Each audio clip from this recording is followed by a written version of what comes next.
네, 오늘도 예배하는 우리 모든 성도님들에게 하나님께서 말씀의 은혜로 함께해 주시기를 간절히 축복합니다. 주일마다 누가복음을 차례로 살펴보며 은혜를 나누고 있는데요, 오늘도 계속해서 예수님처럼 시험을 이겨라 라는 주제로 말씀을 드리려고 합니다. 어떤 성도가 목사를 찾아와서 하소연을 했다고 합니다. 목사님, 인생살이가 너무 고달파서 살기가 어렵네요. 좀 어디 걱정도 없고 근심도 없고 시험과 시련이 없는 곳이 있으면 좀 알려주시기 바랍니다. 그런 곳이 있으면 가서 살고 싶습니다. 그랬더니 목사님이 잠시 생각하다가 이렇게 대답을 했다고 합니다. 근심 걱정이 전혀 없는 곳을 찾으신다고요? 시험거리가 없는 곳을 찾으신다고요? 한 군데 있기는 있습니다마는 성도님이 좋아하실는지는 모르겠습니다. 제가 안내해 드릴 수도 있습니다. 바로 공동묘지입니다. 저와 함께 가보시겠습니까? 여러분 중에도 혹시 근심과 걱정과 시험과 시련이 없는 곳을 찾고 계시는 분이 있다면 시간을 내서 공동묘지에 한번 가보시기를 바랍니다.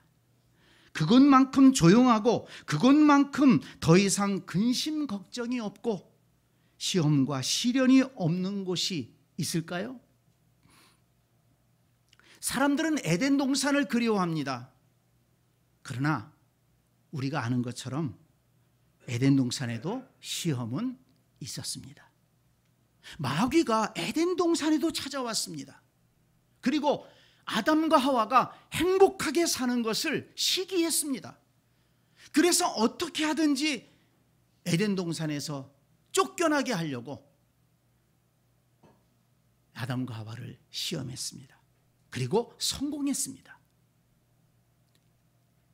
아담과 하와는 안타깝게도 시험에 졌기 때문에 에덴 동산에서 쫓겨나게 되었습니다. 오늘 본문을 보면 마귀는 감히 예수님도 시험에서 넘어뜨리려고 했다는 것입니다. 마귀의 목적은 그거예요. 넘어뜨리는 것입니다. 에덴 동산에서 쫓겨나게 하는 것입니다. 베드로전서 5장 8절을 보니까 마귀가 우는 사자들처럼 삼킬 자를 찾고 다닌다, 그렇게 말씀했고, 마태복음 24장 24절에는 할 수 있으면 택하신 자들까지도 미혹해서 넘어뜨리려고 한다고 경고했습니다. 그러므로 저와 여러분도 예외가 될 수 없습니다.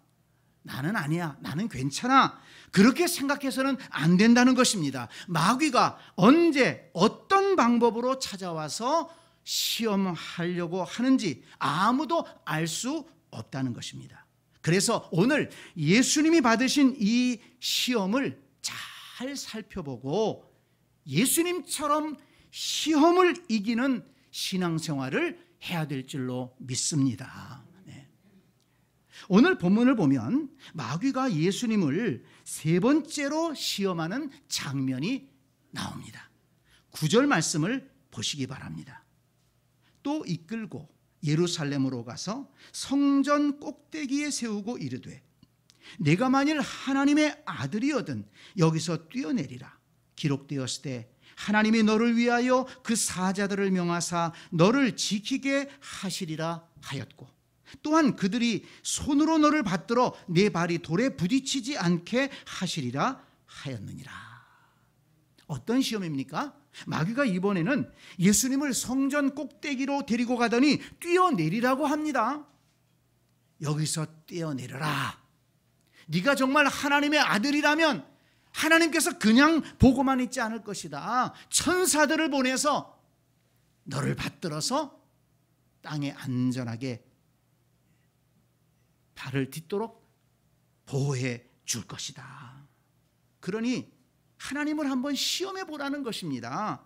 하나님이 정말 그 말씀대로 너를 지키시고 보호하시는지 시험해 보라는 것입니다.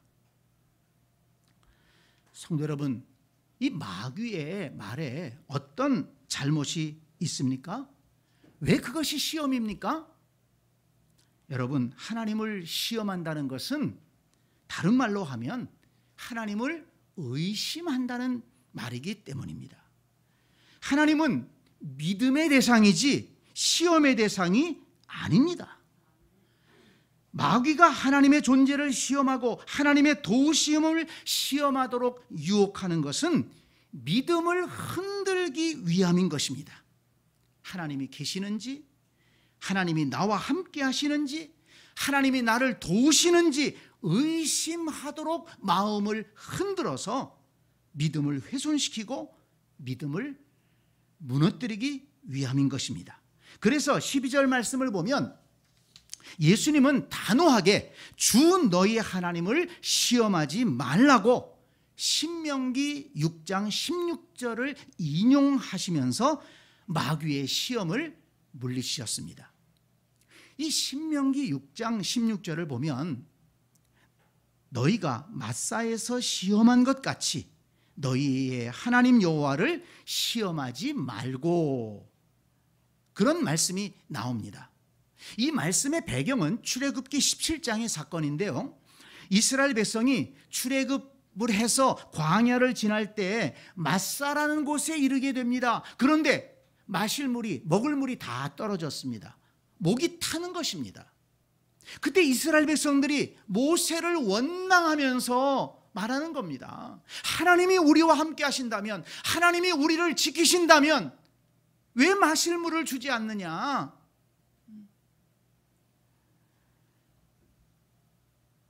하나님이 이스라엘을 사랑하시고 돌보신다는 것을 의심한 것입니다. 이스라엘 백성들이 정말 하나님의 인도하심을 믿었다면 모세를 원망하지 않고 하나님 앞에 기도했을 것입니다. 10가지 재앙으로 애굽의 바로를 물리치신 하나님, 홍해를 갈라서 마른 땅으로 건너게 하시고 구원해 주신 하나님, 하나님, 지금 우리가 목이 마릅니다. 물이 떨어졌습니다. 하나님, 이번에도 은혜를 주실 줄 믿습니다. 하나님께서 해결해 주실 줄 믿습니다. 이렇게 믿음으로 기도했다면 얼마나 좋았겠습니까? 그런데 고난이 닥치니까, 어려운 일이 생기니까 기도하지 않고 하나님을 원망하는 것입니다. 하나님의 인도하심과 하나님의 돌보심을 의심하는 것입니다. 하나님께서 지금도 우리와 함께 하실까? 하나님이 이렇게 마실 물이 없는데 이 마실 물을 준비해 주실 수 있을까? 하나님을 의심하고 하나님을 시험했다는 것입니다. 모세는 그러한 이스라엘 백성들의 믿음 없는 태도를 책망한 것입니다. 어려운 일이 생기면 기도하면 되지 왜 하나님을 의심하고 시험하느냐 하는 것입니다. 성도 여러분, 하나님은 믿고 의지하고 예배해야 할 분이지 시험의 대상이 아니라는 것을 잊지 마시기 바랍니다. 성경에 보니까 하나님을 시험해 보라고 하신 말씀이 한 번 나옵니다. 우리가 아는 대로 말라기 3장 10절입니다. 만군의 여호와가 이르노라, 너희의 온전한 11조를 창고에 들여 나의 집에 양식이 있게 하고 그것으로 나를 시험하여 내가 하늘 문을 열고 너희에게 복을 쌓을 곳이 없도록 붙지 아니하나 보라. 여러분, 왜 이 말씀을 하셨느냐면 이스라엘 백성들이 하나님께 마땅히 드려야 할 것은 드리지 않으면서 이스라엘 백성들이 하나님의 백성으로 마땅히 해야 할 일은 하지 않으면서 하나님께서 은혜를 주시지 않는다고, 하늘에 복이 임하지 않는다고 불평한 것입니다. 그래서 그 이스라엘 백성들을 향해 책망하시면서 선지자를 통해서 주신 말씀입니다. 하나님께 드려야 할 온전한 예물을 드리면서 하나님이 복을 주시나 안 주시나 시험해 보라는 말씀입니다. 그러나 여러분, 이 말씀도요, 잘못 해석하면 안 됩니다. 무조건 11조만 드리면 하나님께서 무조건 복을 주신다. 이렇게 이 말씀을 이해하면 안 된다는 것입니다. 이 말씀은 이스라엘 백성들의 신앙을 올바로 세우게 하기 위한 말씀입니다. 말라기 선지자 당시에 예루살렘 성전이 운영이 잘 안 됐어요. 제사장들이 경제적으로 너무 어려우니까 제대로 사역을 감당하지를 못하는 것입니다. 어떤 제사장들은 성전을 떠나서 먹을 걸 찾으러 떠났어요. 성전이 제대로 돌아가지가 않는 거예요. 예배가 제대로 드려지지가 않는 것입니다. 성전은 그렇게 놔두고서는 하나님이 은혜를 주시지 않는다. 하나님께서 돌보시지 않는다. 하나님의 은혜가 임하지 않는다. 그렇게 불평하는 이스라엘 백성들을 향해서 너희들이 먼저 마음을 쓰고 먼저 지켜야 될 것이 무엇인지를 생각해라. 하나님 앞에 온전한 예물을 드리고 하나님의 성전이 온전하게 세워지도록 노력하고 하나님 앞에 온전한 예배가 드려지도록 그렇게 힘써봐라. 하나님께서 그렇게 올바른 신앙 가운데 서면 왜 복을 주시지 않겠느냐. 믿음 가운데 올바로 서고 하나님의 백성으로서의 올바른 신앙의 자세를 가지고 살아라. 하나님께서는 온전한 신앙을 가르치시기 위해서 이 말씀을 하신 것입니다. 그렇습니다. 하나님은 믿고 의지하고 예배해야 할 분이시지 시험의 대상이 아닙니다. 여러분, 하나님께서 우리와 함께 하신다는 것을 경험하고 싶다면 믿음으로 예배하고 찬송하고 기도해 보시기 바랍니다. 신명기 4장 29절은 말씀합니다. 만일 마음을 다하고 뜻을 다하여 그를 찾으면 만나리라. 잠언 8장 17절은 말씀합니다. 나를 사랑하는 자들이 나의 사랑을 입으며 나를 간절히 찾는 자가 나를 만날 것이니라. 하나님이 계신가 안 계신가, 하나님이 나를 도와주시나 안 도와주시나 의심하고 불평하는 자들에게 하나님의 은혜가 임하는 것이 아니고 믿음으로 어려운 상황 속에서도 믿음으로 예배하고 하나님을 찬양하고 믿음으로 기도하는 자들이 하나님의 은혜를 경험하고 하나님의 함께하심을 경험하고 하나님의 능력을 경험한다는 말씀입니다. 성도 여러분, 그러므로 믿음에 굳게 서서 마귀가 주는 시험에 넘어지지 말고 믿음에 굳게 서서 하나님을 예배하고 말씀대로 살아가며 하나님의 은혜와 능력을 경험하는 복된 성도들이 되시기를 간절히 축원합니다.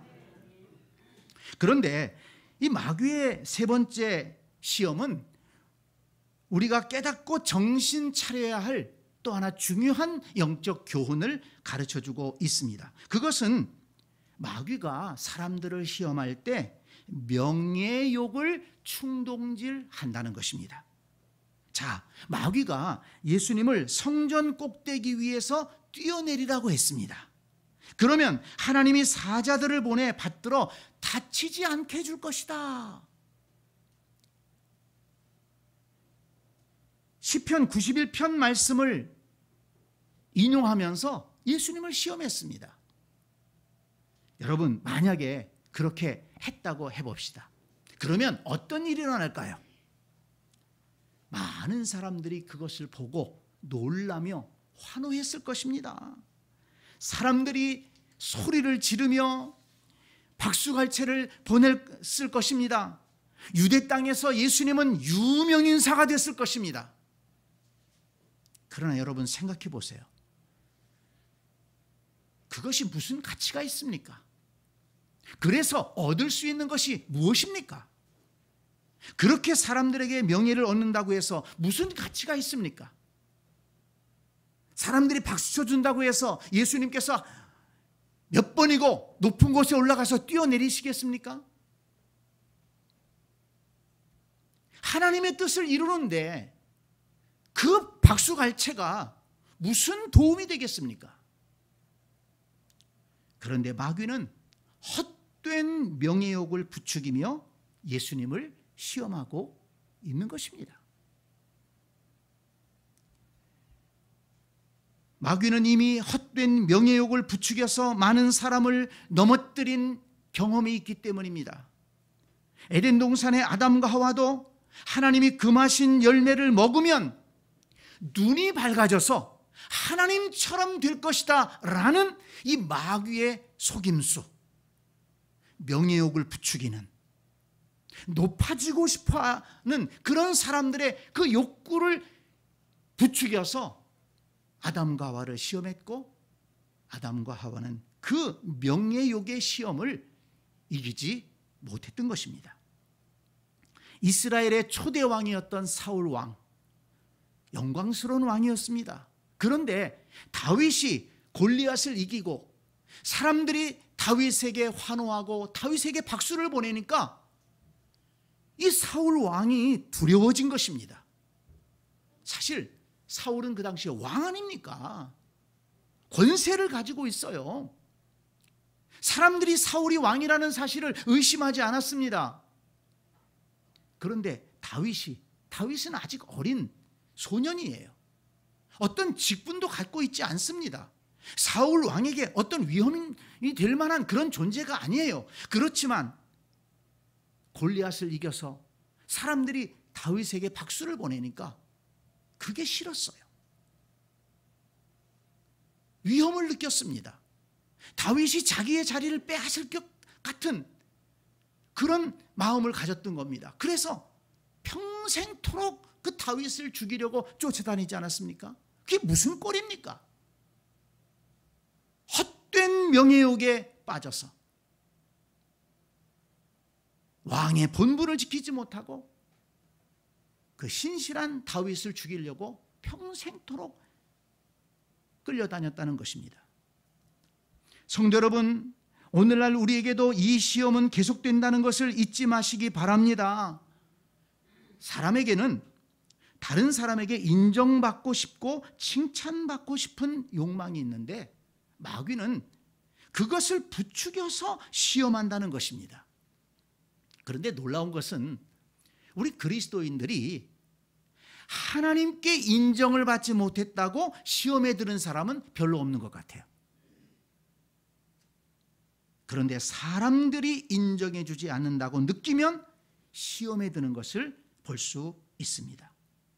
물론 사람들로부터 인정받고 칭찬받기를 원하는 것은 잘못이 아닙니다. 정당한 노력과 수고를 통해서 인정받고 칭찬받는 것은 좋은 격려와 보상이 될 수 있습니다. 우리는 다른 사람의 수고를 인정해 주고 서로 격려하고 칭찬해 주어야 됩니다. 그러나 어떤 사람은 드러나는 일에는 열심히 하려고 하는데 드러나지 않고 조용히 해야 되는 일에는 관심이 없는 사람도 있습니다. 명예욕에 이끌려 일을 하는 사람입니다. 어떤 사람은 회장을 맡거나 어떤 앞서서 일하는 직분을 맡으면 열심히 하는 것 같은데 그 자리를 내려놓으면 이런저런 이유를 대면서 회의에도 참석을 안 하려고 하고 일에 협력을 안 하는 그런 모습도 보게 됩니다. 명예욕에 자신도 모르게 명예욕에 끌려다니는 것입니다. 정말 문제가 되는 것은 어떤 일을 할 때 사람들이 알아주지 않는다고, 높여주지 않는다고 마음이 상하고 시험에 들고 일을 하느니 마느니 하며 소란을 떠는 태도가 문제인 것입니다. 마귀가 아주 시험하기 좋은 태도인 것이죠. 여러분, 올바른 태도가 무엇입니까? 마땅히 해야 할 일을 했다면 마땅히 해야 할 일을 한 것으로 감사하고 만족하는 것입니다. 그래서 누가복음 17장 10절에서 예수님은 말씀하셨습니다. 이와 같이 너희도 명령받은 것을 다 행한 후에 이르기를 우리는 무익한 종이라 우리가 하여야 할 일을 한 것뿐이라 할지니라.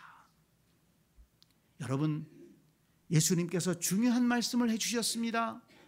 명예욕으로 시험에 들어 넘어지지 않으려면 이 말씀을 마음에 두시기 바랍니다.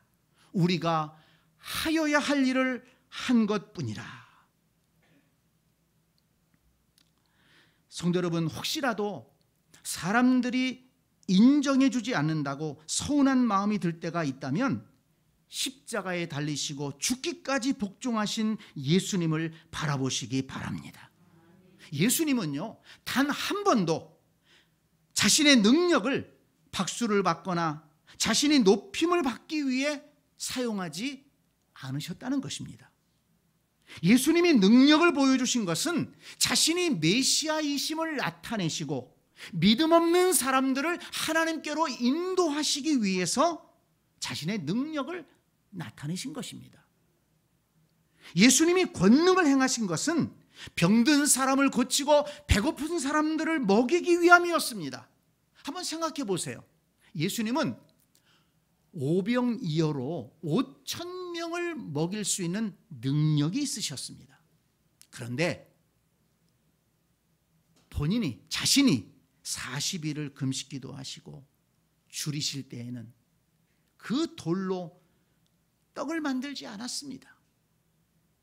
그렇게 하라고 유혹하는 마귀의 시험에 넘어가지 않으셨습니다. 예수님은 자신의 능력과 자신이 가진 하나님의 아들로서의 권세를 자신의 욕구를 채우거나 자신을 높이거나 자신이 높아지기 위해서 사용한 적이 없다는 것입니다. 예수님은 오직 하나님 나라의 복음을 전하시고 하나님의 뜻을 위해 헌신을 하시는 데 관심을 두셨지, 자신의 모든 것을 그것을 위해서 들이셨지, 자신이 높아지고 영광을 받는 것에는 조금도 관심이 없으셨다는 것입니다. 성도 여러분, 예수님께서 지금 온 세계 사람들에게 높임을 받으시는 이유가 무엇인지 생각해 보시기 바랍니다. 마귀의 말대로 성전 꼭대기에서 뛰어내리고 하나님이 천사들을 보내 받들어 다치지 않고 땅에 발을 디뎠기 때문에 사람들이 예수님을 주님으로 믿고 있습니까? 예수님이 갈릴리 바다를 걸어서 제자들에게로 갔기 때문에, 그런 놀라운 모습을 보여주었기 때문에 사람들이 예수님을 주님으로 믿고 있습니까? 예수님이 많은 병자를 고치고 많은 기적을 보여주셨기 때문입니까? 그래서 사람들이 예수님을 주님으로 섬기고 예배하고 있는 것입니까? 아닙니다. 빌립보서 2장 6절로 11절은 말씀합니다. 잘 들어보세요. 그는 근본 하나님의 본체시나 하나님과 동등됨을 취할 것으로 여기지 아니하시고 오히려 자기를 비워 종의 형체를 가지사 사람들과 같이 되셨고 사람의 모양으로 나타나사 자기를 낮추시고 죽기까지 복종하셨으니 곧 십자가에 죽으심이라. 이러므로 곧 십자가에 죽으심이라. 이러므로 하나님이 그를 지극히 높여 모든 이름 위에 뛰어난 이름을 주사 하늘에 있는 자들과 땅에 있는 자들과 땅 아래에 있는 자들로 모든 무릎을 예수의 이름에 꿇게 하시고 모든 입으로 예수 그리스도를 주라 시인하여 하나님 아버지께 영광을 돌리게 하셨느니라. 아멘. 그렇습니다. 예수님께서 낮아지시고 낮아져서 죽기까지 복종하셨을 때 하나님은 예수님을 지극히 높여주셨다고 했습니다. 예수님이 하나님의 뜻을 이루기 위해 십자가를 지시고 죽으심으로 구원의 역사를 이루셨기 때문에 모든 사람이 예수님을 주님으로 믿고 예수님 앞에 예배하고 찬송을 돌리는 것입니다. 분명한 것은 명예욕을 쫓아간다고 해서 명예를 얻는 것이 아니라 겸손하게 하나님의 뜻에 순종하며 헌신할 때 진정한 명예를 얻을 수 있다는 것입니다. 여러분, 내가 목사라고 해서 내가 목사야 이 주장한다고 해서 내가 명예롭게 되는 것입니까? 목사답게 살 때 명예가 있는 것입니다. 내가 장로야, 내가 권사야 주장한다고 해서 명예롭게 되는 것입니까? 장로답게, 권사답게 살아갈 때 명예롭게 되는 것입니다. 나 교회 다니는 사람이야, 나 그리스도인이야 광고한다고 해서 사람들이 좋게 봅니까? 그리스도인답게 살아갈 때, 하나님의 말씀을 따라 살아갈 때, 세상 사람들과 다른 모습을 보여줄 때 명예로운 사람이 되는 것입니다. 예수님이 명예로운 것은, 예수님이 영광을 받으시는 것은, 예수님이 높임을 받으시는 것은 십자가를 지셨기 때문입니다. 자기를 낮추고 죽기까지 복종하시고 십자가에서 죽으심으로 하나님의 뜻을 이루셨기 때문에 예수님은 모든 백성에게 높임을 받으시고 예배를 받으시고 존귀함을 받으시는 것입니다. 여기에 영적인 원리가 있습니다. 저와 여러분 가운데 한 사람도 헛된 명예욕으로 인해 시험에 들어 넘어지는 사람이 없기를 바랍니다. 하나님이 주시는 은혜와 능력과 축복을 자신을 높이거나 영광을 받는 데 사용하지 말고 하나님의 뜻을 이루는 데 사용하기를 바랍니다. 영혼을 살리고 연약한 자들을 일으켜 세우는 데 사용하기를 바랍니다. 복음을 전하고 교회를 세우는 데 사용하기를 바랍니다. 그리고 마지막에 예수님께서 가르쳐 주신 대로 우리는 고백해야 되겠습니다. 우리는 무익한 종이라 우리가 하여야 할 일을 한 것뿐이라 할지니라. 아무리 마귀가 헛된 명예욕으로 우리를 흔든다고 할지라도 말씀 위에 굳게 서서 시험에 들지 말고 우리가 하여야 할 일을 한 것뿐이라 고백하며 십자가를 지고 골고다를 오르신 예수님을 끝까지 따라가는 굳건한 믿음의 성도들이 될 수 있기를 간절히 축복합니다. 아멘.